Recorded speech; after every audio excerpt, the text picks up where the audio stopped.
Di era sekarang ini, tidak sedikit orang yang memulai jalan kesuksesannya melalui berbisnis.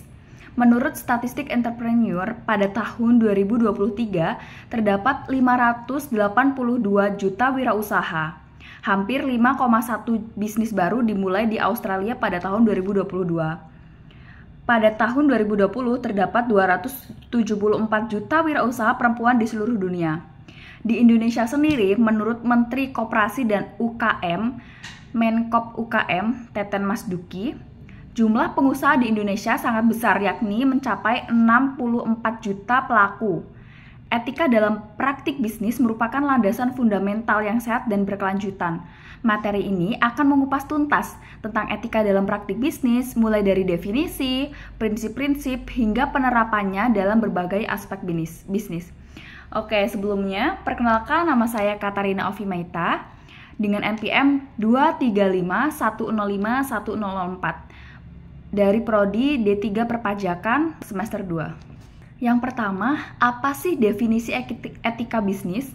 Etika bisnis didefinisikan sebagai seperangkat nilai dan norma moral yang mengatur perilaku individu dan organisasi dalam dunia bisnis. Etika bisnis menitik beratkan pada bagaimana perusahaan menjalankan bisnisnya dengan cara yang adil, bertanggung jawab, dan berintegritas dengan mempertimbangkan dampak terhadap semua pihak yang berkepentingan seperti karyawan, pelanggan, pemasok, dan masyarakat. Lalu yang kedua, ada prinsip-prinsip etika bisnis. Prinsip etika bisnis yang pertama adalah integritas, yaitu bersikap jujur, adil, dan konsisten dalam bertindak. Lalu prinsip yang kedua adalah kejujuran, yaitu menyampaikan informasi yang benar dan akurat kepada semua pihak. Yang ketiga, ada tanggung jawab, yaitu perusahaan bertanggung jawab atas tindakan dan keputusan yang diambil. Yang keempat, ada keadilan. Keadilan ini adalah memperlakukan semua pihak dengan adil dan tidak memihak. Seperti perusahaan kepada customer, perusahaan dengan karyawan itu tidak ada perbedaannya. Lalu yang kelima, kepedulian, yaitu perusahaan memperhatikan dan memperdulikan dampak bisnis terhadap lingkungan dan masyarakat di sekitar. Dan yang terakhir adalah ketaatan hukum, yaitu perusahaan mematuhi semua peraturan dan undang-undang yang berlaku untuk terciptanya perusahaan tersebut. Lalu yang ketiga adalah penerapan etika bisnis dalam berbagai aspek bisnis. Yang pertama adalah manajemen SDM, yaitu menerapkan praktik rekrutmen yang adil, memberikan gaji dan tunjangan yang layak, serta menciptakan lingkungan kerja yang aman dan kondusif. Yang kedua adalah pemasaran dan penjualan, yaitu menyampaikan informasi produk yang akurat dan tidak menyesatkan, serta menghindari praktik penipuan dan manipulasi. Yang ketiga ada keuangan dan akuntansi, yaitu mencatat dan melaporkan keuangan secara akurat dan transparan, serta menghindari praktik penipuan dan manipulasi keuangan. Yang keempat adalah pengadaan dan logistik, yaitu memilih pemasok yang bertanggung jawab dan berintegritas, serta memastikan proses pengadaan yang adil dan transparan.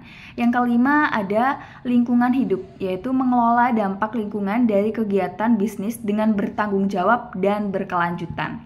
Dan yang terakhir adalah tanggung jawab sosial perusahaan atau yang biasa kita sebut CSR, yaitu berpartisipasi dalam kegiatan sosial untuk membantu masyarakat dalam meningkatkan kualitas hidup.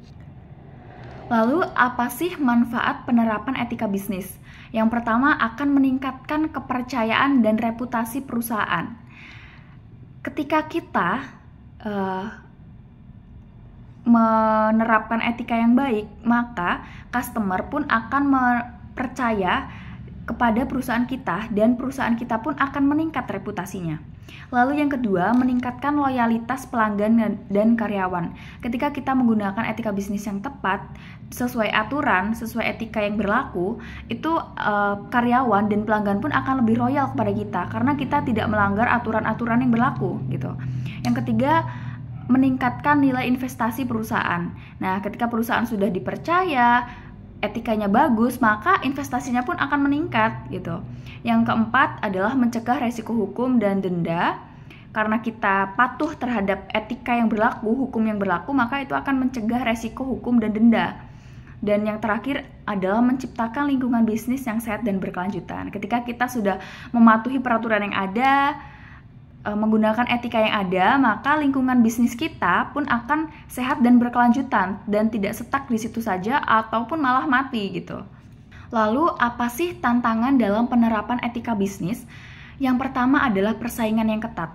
Tekanan untuk memenangkan persaingan dapat mendorong perusahaan untuk melakukan tindakan yang tidak etis.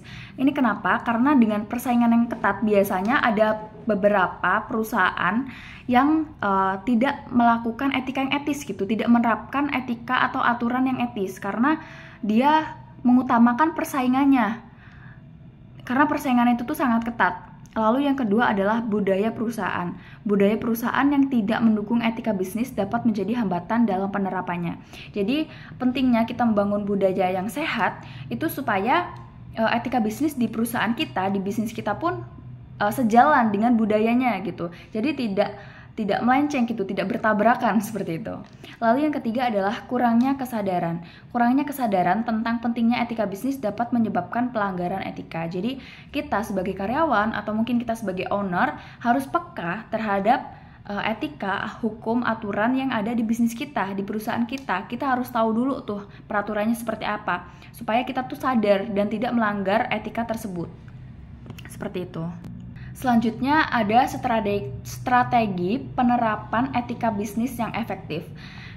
Yang efektif pertama adalah membuat kode etik perusahaan, menyusun kode etik yang berisi nilai-nilai dan norma-norma yang harus dipatuhi oleh semua karyawan. Jadi pentingnya kita membangun usaha dan kita memiliki kode etik tuh supaya karyawan tuh tidak melanggar kode etik tersebut, dan ketika kita bekerja tuh ada aturannya gitu, tidak asal-asalan. Lalu yang kedua, memberikan pelatihan etika. Memberikan pelatihan kepada karyawan tentang etika bisnis dan cara menerapkannya dalam pekerjaan mereka. Jadi tidak hanya bekerja saja, tapi kita juga harus memberikan pelatihan etika kepada karyawan kita. Yang ketiga ada membentuk komite etika. Membentuk komite etika yang bertanggung jawab untuk mengatasi penerapan etika bisnis di perusahaan. Jadi di perusahaan itu ada komite sendiri atau ada lembaga di perusahaan tersebut yang mengatur tentang etika supaya dalam bekerja pun ada aturannya dan tidak asal-asalan. Yang keempat adalah menciptakan budaya perusahaan yang mendukung etika. Menciptakan budaya perusahaan yang terbuka, jujur, dan bertanggung jawab. Jadi ketika perusahaan sudah memiliki etika, kode etik, aturan, maka itu pun akan membuat terbuka, jujur, dan semakin bertanggung jawab. Yang terakhir adalah memberikan penghargaan atas perilaku etis, yaitu memberikan penghargaan kepada karyawan yang menunjukkan perilaku etis. Jadi ketika karyawan itu sesuai aturan, disiplin, taat etika, maka kita pun memberikan penghargaan kepada karyawan tersebut. Supaya apa? Supaya karyawan yang lain pun dapat meniru, dan karyawan ini etikanya bakal semakin bagus gitu. Jadi kita berikan dukungan. Yang terakhir adalah kesimpulan. Etika dalam praktik bisnis merupakan elemen penting dalam membangun bisnis yang berkelanjutan dan bertanggung jawab. Penerapan etika bisnis membawa banyak manfaat bagi perusahaan dan stakeholders-nya. Meskipun terdapat beberapa tantangan, strategi yang efektif dapat diterapkan untuk memastikan penerapan etika bisnis yang berlaku. Jadi ini adalah materi yang Katarina bawa, etika dalam praktik bisnis. Semoga materi ini bermanfaat untuk teman-teman, memberikan insight yang bagus, dan ketika kita membangun usaha, kita memiliki kode etik dan karyawannya kita ataupun kita ownernya bisa mematuhi kode etik tersebut, dan kita dapat menjadi pengusaha yang sukses. Amin. Sekian materi dari saya, presentasi dari saya. Mohon maaf apabila ada salah kata. Saya akhiri. Selamat sore dan selamat beraktivitas. Saya Katarina Ovimeta dengan NPM 235105104 dari Prodi D3 Perpajakan, mata kuliah pengantar akuntansi 2, pamit undur diri. See you.